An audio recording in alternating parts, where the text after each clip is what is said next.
Welcome back to Exploring the Edges. This week feels like it's going to be a mystery bag. Well, it's going to be a mystery for me because I specifically asked and I am not supposed to know the topic of the week, so should be interesting. Yeah, I did write down a couple of notes. So we'll just jump right in and we'll see what comes through. Jen and I are fresh off retreat. We did help host a retreat over the long weekend. We did chef for a yoga mindfulness retreat, and it was such a beautiful opportunity to connect with Yeah. people and to share love in the way that we really know how to with Hmm. food and presence. And Yeah. yeah, Yeah, it was amazing, but it was exhausting. yeah, we are still recovering. So typically we would have filmed a bit earlier, and now we have run out of time. So Yeah, we launch tomorrow. here we are. Here we are. This is like a little, no, I'm just kidding. It's actually the opposite of Yeah, it's really good. coming into the stillness. Hmm. Yeah, and it did feel like at the retreat, we felt very seen. Yeah. And I think one of the things that Jen and I talk about often is sometimes how we put our special care out into the world is received and seen and appreciated. And sometimes it feels like, in different places or with different people, that like extra specialness that we bring into the world maybe sometimes goes unnoticed. And that could be really tough for our inner children, who Yeah. have spent a lot of time to be special. But that was not our experience at the retreat. It did feel like everybody did Yeah. recognize the things that we did to make them feel loved. And that felt really good and very Hmm. validating. Yeah, even the little things that we thought were like not as special as some of the other stuff that they Mm. really enjoyed and they really acknowledged, which felt nice. Yeah, it was really Yeah, it's nice. The okay. whole experience was really good. Yeah. Okay. So the beginning of the thread that I wrote down, and we are always doing some channeling before the episodes to really reach into the collective. And when I do this, I get still. I call myself into presence. I call myself into my higher consciousness. I protect my channel. I open it. And I say, help me speak medicine that serves. And I ask to see the collective. And so maybe you're also doing this and you don't even know, because oftentimes we are just one of the waves in the ocean, the ocean being our collective consciousness. It's all of the ways that we are connected to one another, both in the people that we care about, the people that are close to us, in the people that we maybe have walked away from that we still think about. Hmm. And we're just connected in so many ways that we oftentimes don't realize. And so sometimes what we're holding in our body is really the energy of the collective. So I did sink in what is in the collective, and it feels like grief. Yeah. Feels like grief is in the collective. Mm. And I think that we can acknowledge this in many ways. And so I thought I would just start talking about the things that I saw in terms of how we're holding grief in the collective. Perfect. Yeah. So, so the first thing that I heard that I saw was that, and maybe this is my upbringing and maybe yours too, there was this felt sense of try not to focus too much on that. There's nothing that you can do about it Oh, anyway. yeah. That's massive. Yeah, and so I think that as we work to unpack this, as we work to address this, like I think when I was growing up, I had this really big, deep sensing heart, and it was breaking. It was broken. It was breaking. And I think when we get this messaging of, like try not to think too much about it, right? Because it impacts the quality of your life, try to just focus on what you can control. Yeah. And I think that this message is harmful because it prevents us from stepping into right relationship, right? Right action. And right action for ourselves is not the same for everybody, right? Yeah. There's not a right action, but there is a group of structures in our own life when we know that we are in right relationship with ourselves. Hmm. And so it comes into this deeper place of what are my values? What are the things that I have decided are important structures for me in terms of being in a right relationship? Yeah. And I don't know if you want to say anything about that messaging before I go on. Yeah, and I think maybe it's important to acknowledge that sometimes you might not have a list Mm, of like, this is A, B, and C, what is in right relationship with myself. mm, But it's in those moments that you can feel in your body sometimes, you know? It's when you have a conversation with somebody and then are replaying it in your head and you feel weird about it, or you walk away from an interaction and you don't feel good. mm, And then I think sometimes we replay it in a way that is not helpful mm. versus in a way of like, why am I feeling this in my body? Why doesn't it feel good? So not like, oh, I said the wrong thing or I should have come out this way, but maybe it's that, maybe it's just that like it was gossip about somebody and it just didn't sit right that it was happening at all. Maybe you didn't even say anything and you were just at the table, Yeah, but you didn't know? say anything to stop it. Yeah, and then Mm, your body just feels all weird and you're not sure why. And I think that oftentimes, like, and we've spoke about this before, that society, especially in the more developed nations, is so fast all the time and keeping you busy, and there's always something else, always something else that like needs to be done that we don't always take time. Maybe we'll ruminate at night, but we're still not taking the time and energy to figure out like why. yeah, and I think that we can look at this, and I appreciate you sort of bringing it closer to home Hmm. in a very grounded way. Like we can look at it at the individual level, and we Hmm. can say like, oh, okay, like in this situation, maybe I didn't say, maybe I'm thinking about what I didn't say at night, and I'm feeling like maybe I could have said something differently, right? Hmm. And this is an example of how acting in a right relationship, taking the aligned action for yourself looks at the micro level. Hmm. And I think there's also this macro level. Sure. You know, when we do come into stillness, maybe we do come into stillness, and that's when we start to think about like the destruction in the world, ecological destruction. We start to think about genocide, infanticide that's happening now in Hmm. Gaza. And we start to feel these deep wounds in the collective energy around Hmm. us. And sometimes we experience these wounds in a personal way, a personal level. We have someone that we know is struggling in our life, right? We can feel that they're struggling. Maybe there's a diagnosis in the family, right? We have Hmm. all of these really intimate wounds that maybe we are avoiding in our day to day, and when we do come into stillness or presence, maybe it's at night, Jen, like you said, you're trying to Typically, sleep. yeah, typically that's the only time you get in the day to be still. Yeah, and so this sort of floods in, and I think oftentimes it comes with this feeling of powerlessness, Hmm. this like lack of control. And we can sort of circle back to the beginning of the conversation where we say like, not better not to focus on that because there's nothing that we can do about it anyway. Yeah. When I think in fact there are so many things that we can do about it. And so if we think about like, okay, maybe there's someone that we know lost their job, right? And we know that anxiety or their stress or their feeling unsafe because they've lost their job, we can feel how someone might feel. We can feel how we might feel if we've lost our job and we start to wonder about how we're going to pay our bills or feed our family. Hmm.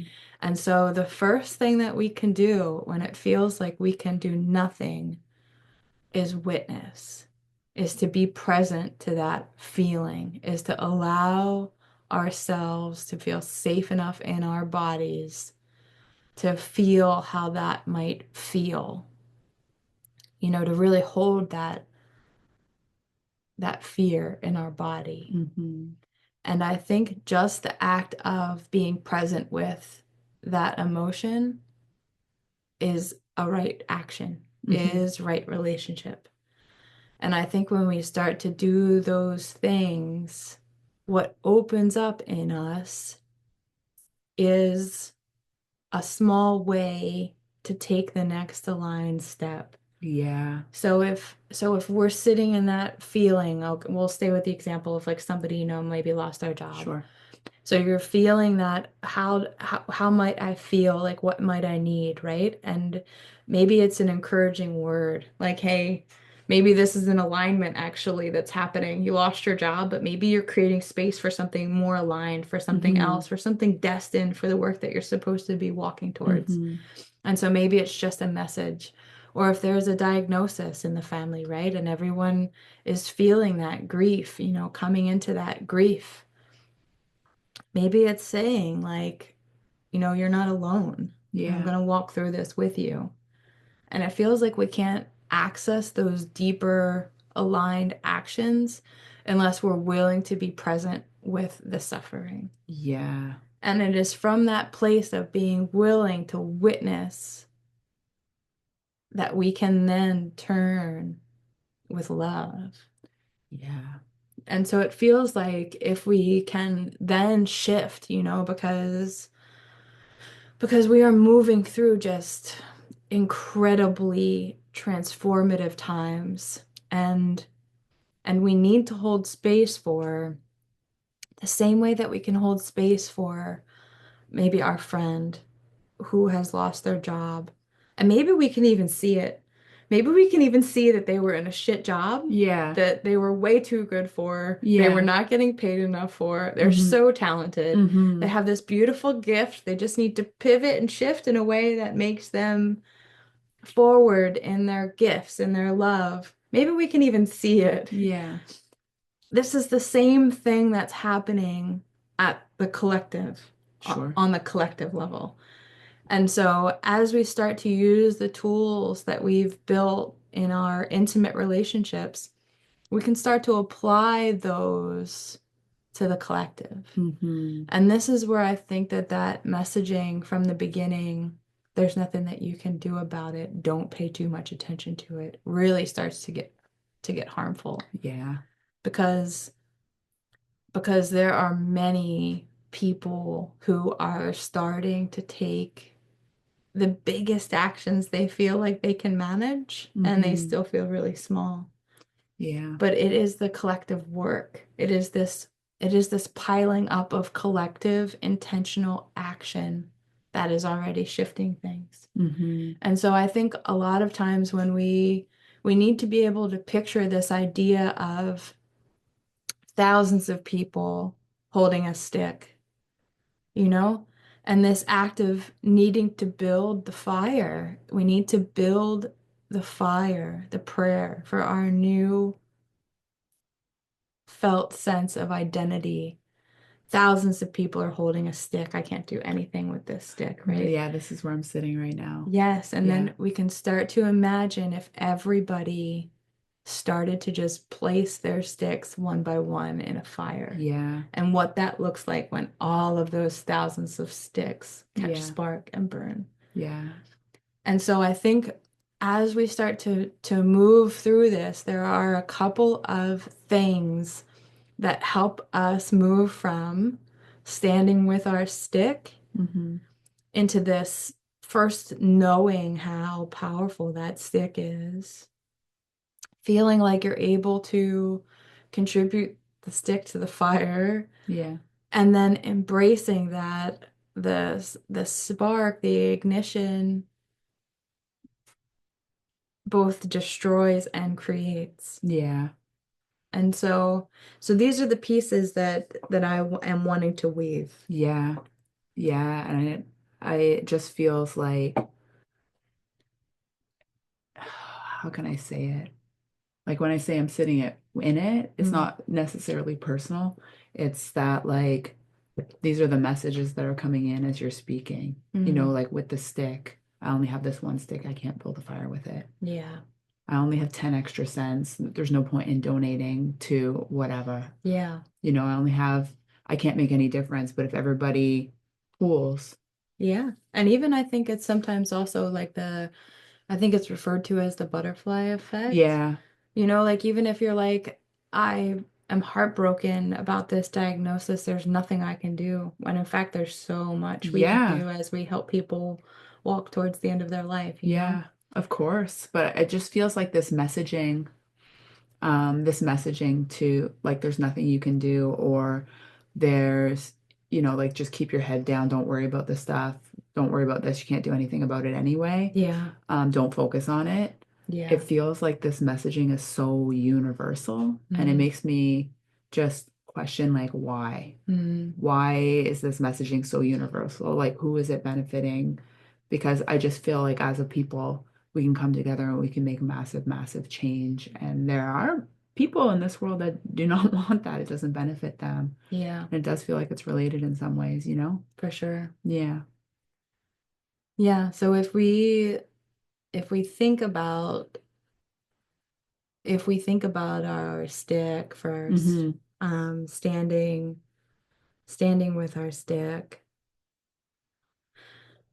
the way that we place it into the pile Mm-hmm. is specific and aligned to each of our unique gifts. Mm-hmm. Do you know what I mean? There Yes. is not just this one action, walking, dropping the stick into the pile. Sure. We all work in incredibly miraculous, unique ways. We have this magic that comes from our hearts, and it Mm-hmm. is just our song. Yeah. And so the way that I might add my stick to the pile, it looks vastly different than how you're going to add your stick. Sure. And so I think that this is part of the problem in organizing or in collaborating or in, yeah, I don't know, somehow grouping our efforts together because there's not a there's not a finished picture. It's not as if you're like, okay, I'm looking for this piece of the puzzle. Where is this piece? It is not Yeah. that way. It is almost that each of us are working in such incredible ways. We don't even know how we're coming into this, but we're walking.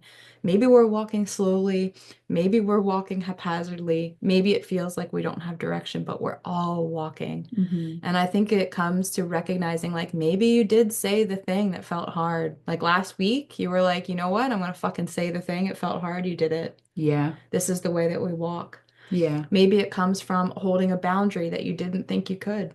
You know Yeah. what? This isn't okay for me. This is how I feel. I cannot continue to engage in this way. Yeah. We're walking forward. Yeah. Maybe it comes from pulling your energy out of one thing and putting it into something else. Maybe it comes from a powerful witnessing, closing a chapter. We're walking forward. We're all walking in ways that we might not realize we're all walking. And essentially, what happens is we start to really feel how our magic wants to be heard in the world. Mm-hmm. And it comes into this place of like, oh, yeah, okay, I've always been good at this, or I really like doing this. Yeah. Or somebody that you trust might say, like, hey, I think you really have something here. I think you really have a gift for this. Sometimes it's lots of people all at once being like, you should do this, Yeah. and these are the ways that we're walking forward. Yeah. And so, whether we realize it or not in these small interactions, we're walking forward. And so, this is the way that we take our stick to the fire. Mm-hmm. And then I think this next act of being willing to release your stick into the fire, this for me is all about death. This is all a Mm-hmm. death process. And I know that, especially in the work that I do, it's rebirth is not just the shiny new person that you emerge as, Yeah. full of love and softness and Oh, openness, right? It is also the death piece. yeah. It has to happen. So it feels like for me, we're holding so tightly onto our stick because there's this disbelief that happens as we start to stop seeing ourselves as an individual and we start to see ourselves as part of the one. And this is ego, it is fear, it's this feeling of helplessness, of not being able to control the outcome of what we see around us. We are holding so tightly onto our stick. Yeah. And so this is where I can really feel the weight of this clenched hand around the stick. Many of us have already started walking towards the bonfire. We've seen a small collection of sticks. We know our stick goes there. We know we're building. We know we're contributing. We're holding so tightly onto the Yeah. stick. And a lot of times in the work that I've done with people, it comes from it comes from victim mentality. The world is happening Mm-hmm. to me. Why is this always happening to me? Mm-hmm. It is not, why is this happening for me? What can I Mm-hmm. learn from this? It comes from core wounds. Mm-hmm. I am unworthy. Mm-hmm. I am a prisoner. Mm-hmm. It comes from deep energetic programming, cords, hooks, past life trauma. It comes Mm-hmm. from all these places, but we're standing there with our stick. Mm-hmm. And so the thing that we can know, and it's a hard transition I'm going to make here, but I'm going to just start speaking into it. Maybe I'll lose some people, but when we start to acknowledge that this life that we're living now, Jacqueline, my life now, my felt sense of aliveness, it is just one petal on the flower of the lives that I have lived and that I will live and that I'm living now. There's this continuum that we start to acknowledge as we pull in pieces of our ancestry, as we pull in pieces of our past lives, as we pull in pieces of our higher self. There's this awareness that emerges that I have done this before and I will do it again. And sometimes even the people that are around us that we feel the most protective of when we're trying to let go of this stick, we have to start to realize and acknowledge that we will walk with them again. Mm-hmm. And we will walk with them many times. We already have. And we start to release our individual stick this way because we know that when we experience death in this physical body, that we are really experiencing the birth of the integrated knowledge from this life that we're going to Mm. take on through our soul's chapters.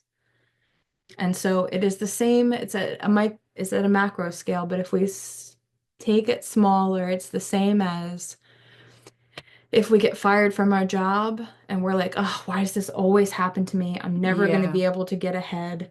I'm not worthy of this job. And this is how we hold it. Yeah. Or we hold it in this sense of, okay, I really learned a lot from that job. I learned a lot about myself. I'm going to take time to grieve that identity, that job, but I'm excited to see what comes next. Yeah. We can take that same application to Mm-hmm. how we experience physical death. Yeah. It's the same thing. And so if we start to say, like, what an incredible experience I had while I was here this Mm-hmm. time, what a beautiful moment in time, what an incredible opportunity to experience this. And what if this is suffering? And what if this is joy? And what if it's unfulfillment? What if it's satisfaction? It's all of the things. What a beautiful moment in time. And if we start to take this as this is this is the love that I'm going to carry forward with me as I move into whatever comes after this. We do not know. I do not know. Mm-hmm. Nobody knows. Yeah. But we do know that it carries on because Mm-hmm. we can access different pieces of the field. And so we know there's a field, we've seen it.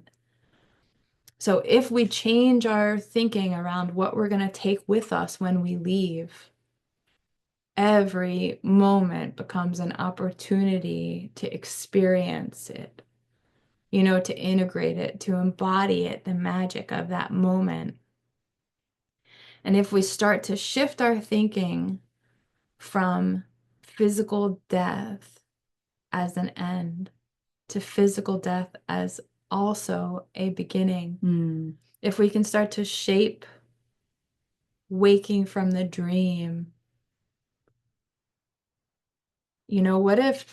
what if physical death is waking from the dream? Yeah. Then we can start to loosen our grip on the stick because then everything becomes possible. Yeah. You know, there's a there's a shift that happens when you start to take yourself out of this one chance that you're living death, fearing death, and you move it into this opportunity to to carry yourself into the fire. Mm-hmm. And even if it means putting yourself in the fire, that you're doing that for the collective. This is how we start to loosen our grip on the stick. We put it into the fire. We start to create collective change because we're no longer worried about what we're bringing. Yeah.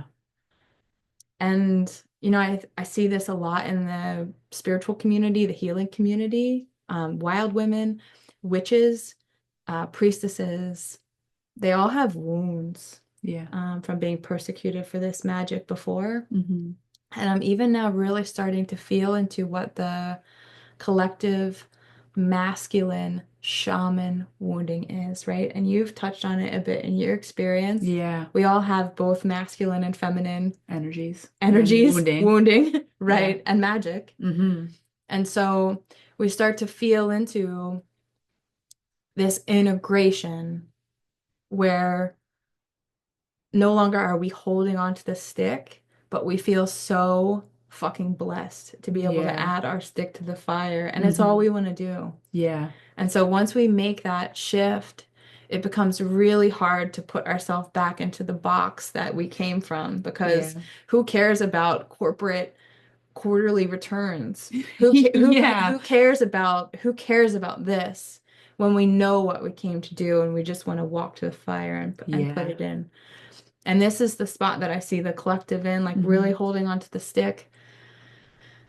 And the thing that I want to say around this is that, sorry, I've been talking for a long time. Okay. Yeah, how are you I'm doing? doing great. Okay. Yep.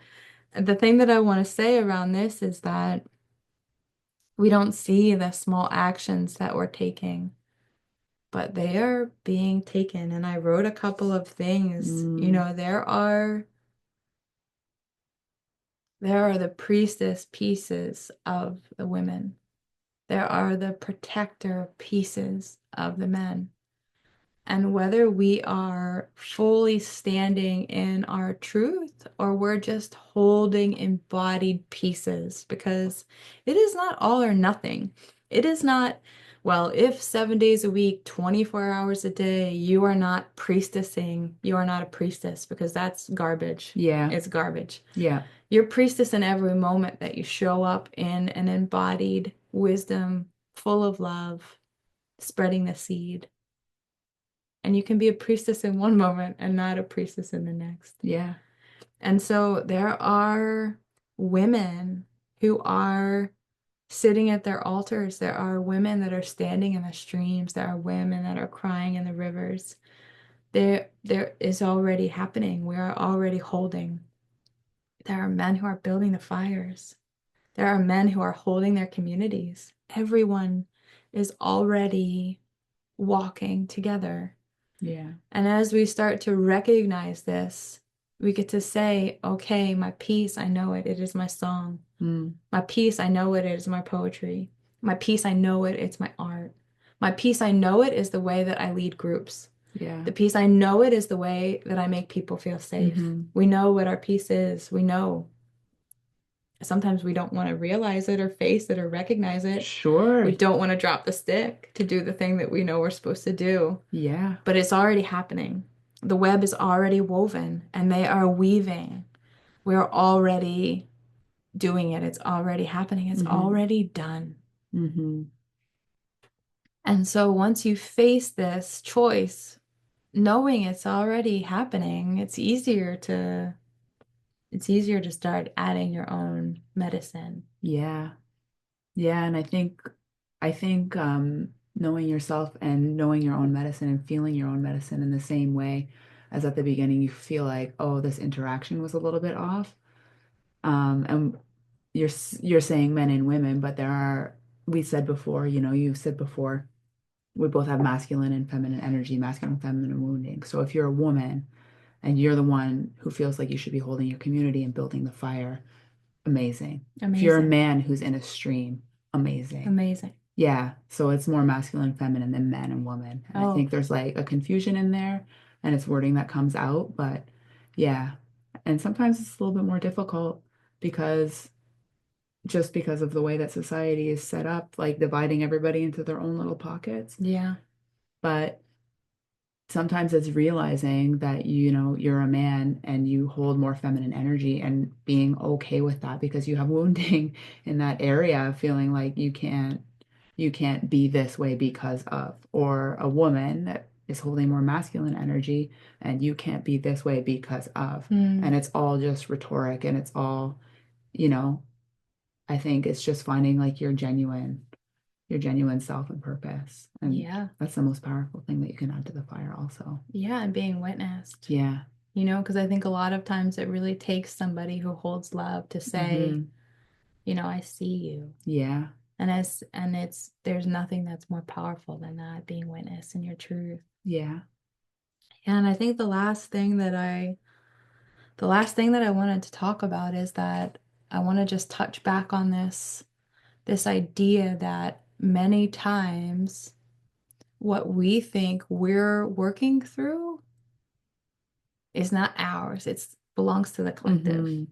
And so a really powerful process when you are sitting in these, everybody goes through cycles of feeling low, of feeling Hmm. like without energy, you're depressed, you're sad, you're grieving, you're frustrated, you're short-tempered, you're angry, you are whatever you are. We sink into gratitude sometimes, come into joy, there's ecstasy and bliss. Wherever you are on the emotional wheel, a powerful practice is to just ask, is this mine? Hmm. Is this mine? You're feeling it. It doesn't matter. Maybe you're in a trigger. Maybe you're feeling hopeless. Maybe you're scared. You're full of anxiety. Like, is this mine? Yeah. And you can trust the answer from that inner voice because we are a wave in the ocean. Sometimes what we're processing is not ours. Hmm. Sometimes it is. And you're like, yeah, this is your shit, Yeah. and you write it down, you journal, you do a purge process, Yeah. you try to integrate it. Yeah. And sometimes it really just belongs to the collective. Yeah. And you do the same things. Yeah. Journal it, purge Yeah. it, process it. But it comes from this deeper knowing of service. Yeah. And then we're using our own bodies, our own hearts as a way to share love into Hmm. all of the hearts. And it's a Hmm. much different process when Yeah. it's not like, me and you're holding on to the things Yeah. mine. Yeah, because sometimes you're helping other people to release the things. I mean, I've done that even, just in person with people when people were grieving, have been a channel to like move some of that grief through me and out so that they can keep, you know, Yeah. yeah, yeah, Yeah, yeah, and for sure. sometimes you don't need to be in person. Oh, no, yeah, Yeah, exactly. It was just one example. for But sure. but when you're journaling and releasing the collective, you're doing the same kind of thing? Yeah, and then it becomes this knowing that you are part of the web, you are Yeah. weaving, and it takes on a different flavor because it is Hmm. an act of love and sacrifice and service. And Hmm. we are maybe doing it already. We don't know that we are. Yeah. Yeah, but this asking, is it mine, I think is really super helpful. Mm, And it helps you not separate because you're a part of it, but just maybe if you're a big feeler and you're feeling a lot of this a mm, lot of the time, like more often than not, and you're trying to move out of this, like life is happening to me. And like maybe it's not all yours, that it feels like it might be helpful to recognize that like when you're always feeling like so much stuff, if you can go like, oh, this little piece is mine, but this big piece is the collective, then you can kind of like observe it a little bit more and go, okay, this is mine. I have to process it like for me and in also for the collective because somebody else is probably feeling your stuff, you know? yeah. And then you can go, oh, this is for the collective. Okay, like I need to do A, B, and C for me to prepare myself to like process for the collective. Hmm. And maybe it's just helpful. Energetic boundaries, energetic cleansing Exactly, practices, exactly. And then maybe it's just like a little community, bit, ritual. yeah, maybe it Mm. helps you to know like, okay, like most of my life is solid. I'm just very sensitive. I'm just feeling a lot from other people Yeah, and I everywhere. I think that's so important to Hmm. say. And I think it's also to note that the same way that when you're fully present with the grief of maybe the diagnosis in your family, Mm-hmm. you're fully present with that grief, and that's when that small step forward comes in, like, oh, okay, I can message them and say that I'm gonna walk with you. Yeah. When we can hold the full weight of the collective grief, Mm. the suffering.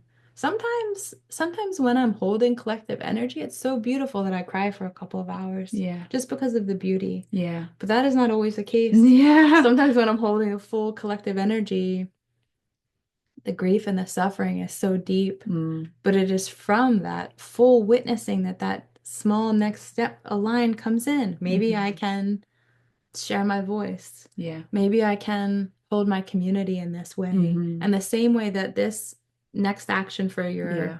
personal life happens from that witnessing, this is how we start to move forward with our medicine. Mm-hmm. It is from sitting with the experience of the collective energy. Yeah.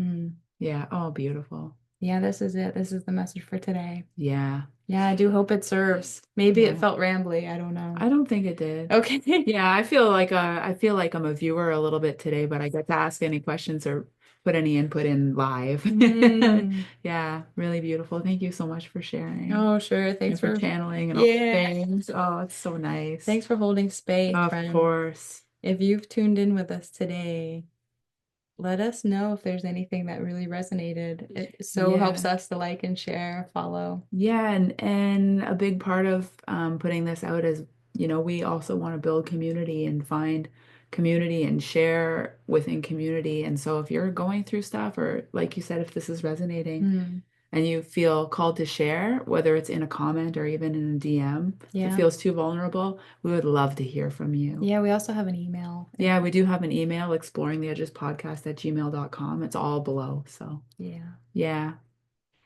Okay, I hope this serves. Yeah, thanks, friends. Know that your fire is not dim, friends. It is Mm, so big and so beautiful. yeah. Yeah, sending so much love. So much. See you next week. See you next week.